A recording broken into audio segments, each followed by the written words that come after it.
Another 25-point haul at the French GP saw Gresini Racing rider move to within 8 points of the top of the 2022 FIM MotoGP World Championship, taking another independent team win and make quite a statement. Championship leader Fabio Quartararo was slated to have a strong showing at the French GP.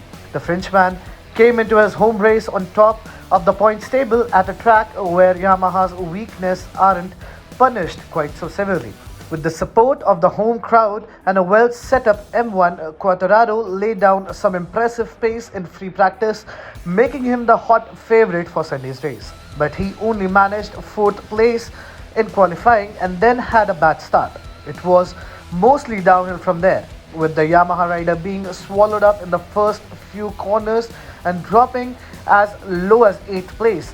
He fought back from there but struggled to replicate his pace from free practice without a clear track ahead. It was predominantly the crashes ahead of him that promoted the championship leader to 4th place at the checkered flag, a slender 4 points ahead of Aprilia man Alex Espargaro. Espargaro had another strong showing at Lemans, continuing a podium streak and picking up 3rd spot for the 3rd race in a row. The consistency combined with his Argentina GP sees him turning into a strong championship contender this year, equipped with a quick and capable 2022 Aprilia to back him up. The battle at the front of the race was an eventful one, marked by a number of falls for frontrunners. Polistir Francisco Bagnaia lost the lead to Ducati Lenovo teammate Jack Miller at the start, but reclaimed it on lap 4 and held it for quite a while after. He seemed to be comfortable leading the race, but fellow Italian and Ducati rider Enea Bastianini had another idea. Renowned for his ability to conserve tire life, Bastianini came on strong in the middle of the race, first passing Miller for 2nd place and then methodically hunting down Bagnaia in the lead. The two Italians went head-to-head on an eventful lap 21. Bastianini first dived up inside and took the lead at turn 4, the entry to the Dunlop chicane, before Bagnaia held the title line through La Chapelle 2 corners later and reclaimed the lead. But the Ducati Lenovo rider then overcooked the entry to turn 8, braking too late and running wide of circuit. This promoted Bastianini back into the lead, but Bagnaia had bigger problems coming.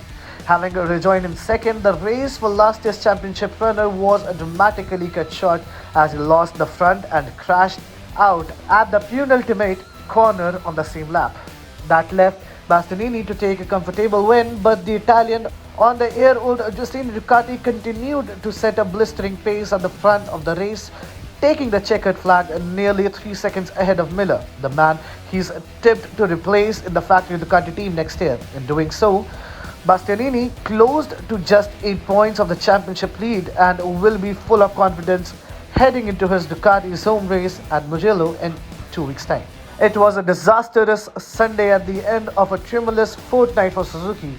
At the first race since the Japanese manufacturer announced its plan to quit MotoGP at the end of the year, both its rider crashed out of the race when looking strong and poised for a sizable points haul. Alex Rins had the scarier of the 2 crashes, losing control at the frighteningly quick turn 2 and blazing through the gravel trap at close to 300 km/h, before eventually being thrown off the bike on his return to the asphalt at turn 5 and narrowly avoiding being hit by other motorcycles.